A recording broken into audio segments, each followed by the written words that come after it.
So explain, Lee, you've worked as a print journalist. Yeah. And you now work on the web.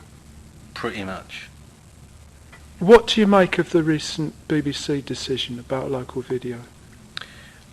Well, I first of all think it was interesting that it was the print media that were so strongly against the BBC putting their local films on the web. I think they've identified a need that people are still wanting local news. I think it's interesting that it's coming on the back for our region of ITV pulling out of Plymouth. So there's a lot of mixed messages there.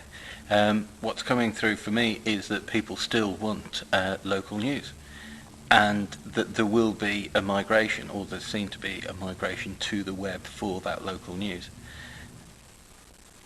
How do you think that sort of news is organised? How distributed is it?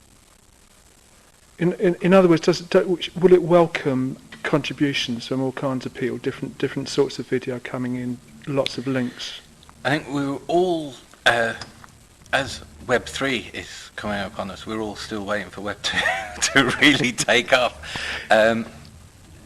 It's sketchy, people's involvement with the web and providing their kind of citizen journalist angle, or even at some occasions comments on sites, is sketchy at best, and you can't predict when people are going to get involved, when they are going to submit, and when they're not. So it's always trying to second guess the kind of zeitgeist.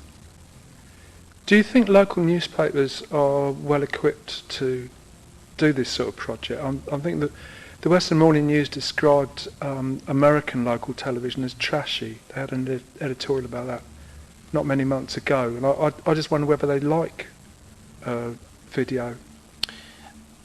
The Western Morning News and the group to which that belong have been experimenting with film and video on their sites for a while, doing their headlines or going out and doing reporting. I don't think they've fully embraced it yet. They're still print. One of the problems with print is the cost of the physical cost, the printing and the distributing and the kind of daily overheads that it's going to involve. And I think they would embrace it as much as they can, but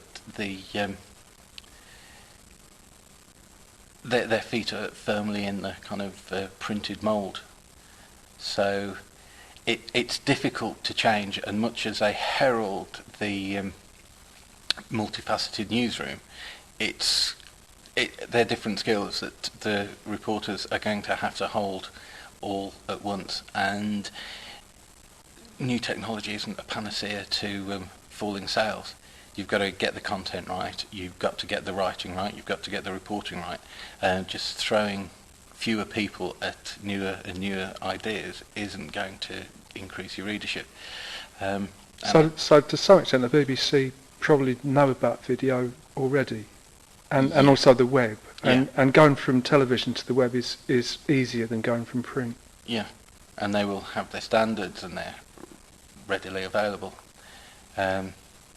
And it's a brand name that people like and trust, pretty much as they like to put the boot in every now and then. Well, most people have got something to say. Which, in a way, is how they should. You should feel a certain amount of ownership of the media that's presenting you. One of the projects that we're involved with, the company that does Devon and Cornwall Film and the People's Republic of South Devon, is called News and Media Republic, and we're keen to allow people to have more control over the way that they're covered in the media. A lot of that is based on artists reviewing artists and getting the kind of peer-to-peer network going, because I think that becomes more informative and also helps the artist in their own practice. But it's allowing that more involvement, that getting behind the curtain, if you like, of what's going on. And if people start being able to understand the technology and they're not being scared of it, then they can involve themselves a little bit more, be more aware of what's going on, be able to assess news stories on whatever level far more accurately. And so it kind of involves people on a richer level. Just going back to newspapers a moment, the Express and Echo, for example, they do have some video. It's on their own website. This is Devon or This is Exeter. Those series of websites. Do you think in the future they might put more into YouTube or other setups where people can comment on it more easily? There is a ring fencing of ideas as a kind of protectionism that people still have, that this is ours and we're not going to share it.